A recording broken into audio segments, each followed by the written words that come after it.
ใจน้องหลายแม่นบ่ล่ะเขามาบ่ดูหาใจกลายเป็นคนสำคัญได้มาเป็นคู่แข่งของอายที่มาโกงน้องมาตั้งนานเป็นเจ้ากับเขาเดียวกันอายรู้หัวใจอายชุดเอาเป็นใจก็บอกให้ว่าบอกให้ว่า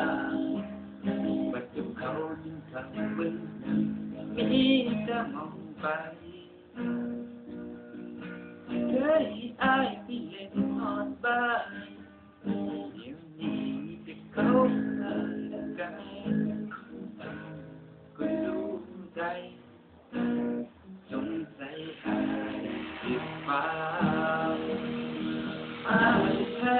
เขาหรือใจเท่าลำเอียงแต่ได้เพียงก็เจ็บแค่น้องแค่ชั่วคราวหรือใจสุดขีดยังเชื่อว่าสิ่งมันไม่ยังเขามันคล้องฉันหัวใจเราหรือเปลี่ยนแม่เขาแท้ๆเขาคงสิมักเท่าไรแม่นบ่ล่ะ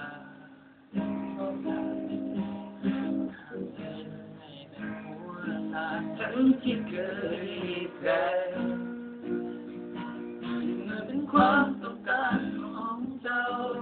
ไม่ยอมรับความพ่ายแพ้อีกทางที่ยังแฝงแม้เจ้าลำเอียง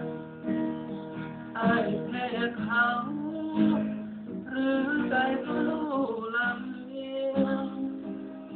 เป็นได้เพียงคนเดียว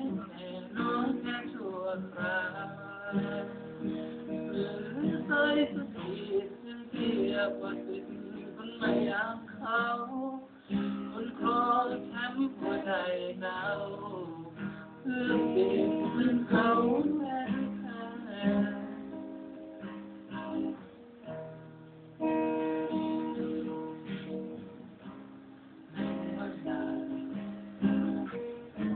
บอกว่าฉันที่เคยแค่เมื่อเป็นความต้องการของ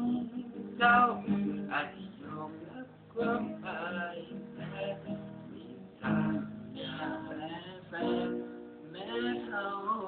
ลำเอียงครับวงพลอยแฮครับ ในแต่อะไรวะ